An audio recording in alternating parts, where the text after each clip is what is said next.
स्वागत है आप सभी का एक बार फिर से। माँ भगवती की कृपा आप और आपके परिवार पर सदा सर्वदा बनी रहे। दोस्तों, यदि आप कुछ नया सीखना चाहते हैं तो चैनल को सब्सक्राइब जरूर करिएगा। हिंदू धर्म में गणेश चतुर्थी का विशेष महत्व है। ये पर्व हर साल भाद्रपद मास के शुक्ल पक्ष की चतुर्थी तिथि को मनाया जाता है। इस पर्व में सभी देवताओं में प्रथम पूज्य भगवान श्री गणेश को प्रसन्न करने के लिए इनकी पूजा आराधना की जाती है। गणेश चतुर्थी से गणेश महोत्सव की शुरुआत होती है और ये महोत्सव 10 दिन बाद यानी अनंत चतुर्दशी को गणपति विसर्जन के साथ ही समाप्त किया जाता है। दोस्तों, आज के वीडियो में हम जानेंगे कि भगवान गणेश जी के 10 दिन के 10 भोग क्या हैं, जिन्हें अर्पित कर आप गणपति को शीघ्र प्रसन्न कर सकते हैं। भोग के अतिरिक्त विघ्नहर्ता को प्रसन्न करने के लिए क्या क्या अर्पित करना चाहिए, किस रंग की गणेश मूर्ति होती है शुभ, गणेश स्थापना में क्या सावधानियां आप बरतें, कौन सी चीज गणपति को भूल से भी अर्पित ना करें। लेकिन ये सब जानने से पहले आपसे रिक्वेस्ट करती हूँ कि वीडियो को लाइक करिएगा, दोस्तों को शेयर कर दीजिएगा और अगर आपने अभी तक चैनल को सब्सक्राइब नहीं किया है तो चैनल को सब्सक्राइब करके बेल आइकन जरूर दबा दीजिएगा। दोस्तों, इन 10 दिनों में गजानन को प्रसन्न करने के लिए, इनकी कृपा पाने के लिए एवं संपूर्ण मनोरथ सिद्धि के लिए 10 अलग अलग चीजों का भोग लगाया जाता है। मान्यता है कि इन 10 चीजों का भोग लगाने से भगवान गणेश अति प्रसन्न होते हैं। घर परिवार में सुख शांति और समृद्धि आती है, सारे कष्ट कट जाते हैं। ये तो आप सभी जानते हैं कि बप्पा को यानी भगवान गणेश को मोदक अति प्रिय है। इसलिए गणेश चतुर्थी यानी भगवान गणेश जी के जन्मोत्सव के दिन सबसे पहले मोदक का भोग लगाना चाहिए। गणेश महोत्सव के दूसरे दिन गणपति को मोतीचूर के लड्डू का भोग लगाना उत्तम होता है। तीसरे दिन गणपति की पूजा में बेसन के लड्डू का भोग लगाएं। सनातन धर्म में भगवान गणेश को केले का भोग लगाना उत्तम माना जाता है, इसलिए स्थापना के चौथे दिन केले का भोग लगाना चाहिए।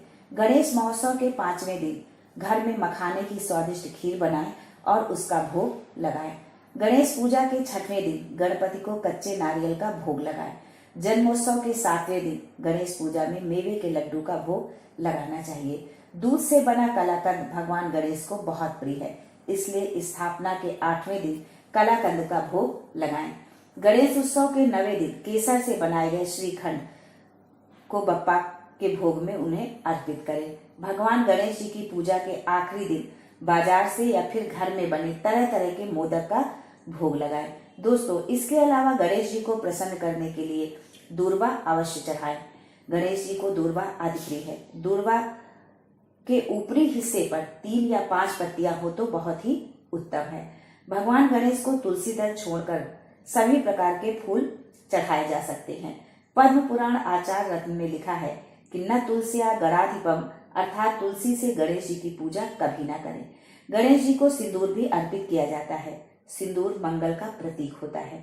गणपति को सिंदूर लेपन के विषय में शिव महापुराण में एक श्लोक मिलता है। उसके अनुसार आनने तव सिंदूरम दृश्यते सांप्रतम यदि तस्मात् तव पूजनीयो अस सिंदूरेण सदा नरहि, अर्थात जब भगवान शंकर ने गणेश जी का सिर काट दिया और हाथी का सिर लगाया तब उसमें पहले से ही सिंदूर का लेपन हो रहा था। माता पार्वती ने जब उस सिंदूर को देखा तो उन्होंने गणपति जी से कहा कि उनके मुख पर जिस सिंदूर का विलेपन हो रहा है मनुष्य उसी सिंदूर से उनकी पूजा करेंगे। इसीलिए विघ्नहर्ता को सिंदूर का विलेपन किया जाता है। इसके अलावा सुपारी, साबुत, हल्दी, मौली और जनेऊ भी अर्पित जरूर करें। गणेश जी की अलग अलग मूर्तियां अलग अलग तरह के परिणाम देती हैं। सबसे ज्यादा पीले रंग की और रक्त वर्ण की मूर्ति की उपासना शुभ होती है। नीले रंग के गणेश जी को उच्छिष्ट गणपति कहते हैं। इनकी उपासना विशेष दशाओं में ही की जाती है। हल्दी से बनी हुई या हल्दी का लेपन की हुई मूर्ति हरिद्रा गणपति कहलाती है। ये कुछ विशेष मनोकामनाओं के लिए शुभ मानी जाती है। एक दंत गणपति श्याम वर्ण के होते हैं। इनकी उपासना से अद्भुत पराक्रम की प्राप्ति होती है। सफेद रंग के गणपति को ऋण मोचन गणपति कहते हैं। इनकी उपासना से ऋणों से मुक्ति मिलती है। 4 भुजाओं वाले रक्त वर्ण के गणपति को संकष्ट हरण गणपति कहते हैं। इनकी उपासना से संकटों का नाश होता है। त्रिनेत्रधारी रक्त वर्ण और 10 भुजाधारी गणेश महागणपति कहलाते हैं। इनके अंदर समस्त गणपति समाहित होते हैं।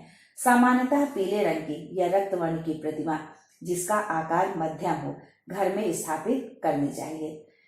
दोस्तों, गणेश चतुर्थी के दिन अथवा पूजा के समय पीले अथवा सफेद वस्त्र आप धारण करें, काले वस्त्र भूलकर भी नहीं। गणेश जी की प्रतिमा यदि आप घर में स्थापित करते हैं तो वो बहुत बड़ी नहीं होनी चाहिए। यदि आप स्वयं नदी की मिट्टी से प्रतिमा बनाएं तो उसका फल सर्वश्रेष्ठ होता है। बिना चंद्रमा को अर्घ्य दिए हुए व्रत का समापन ना करें, नजर नीची रखकर ही अर्घ्य दें। गणेश जी को कभी भी तुलसी दल ना चढ़ाएं, क्रोध न करें, वाणी पर नियंत्रण रखें और सात्विकता बनाए रखें। घर पर यदि आप गणेश की स्थापना कर रहे हैं तो जितने दिन घर में गणपति हैं उतने दिन तक मांस, मदिरा, लहसुन, प्याज का सेवन न करें। ब्रह्मचर्य व्रत का पालन करें। आज के लिए बस इतना ही। दोस्तों, यदि गणेश चतुर्थी या गणपति स्थापना से संबंधित आपको कोई भी जानकारी चाहिए तो कमेंट बॉक्स में अवश्य लिखें।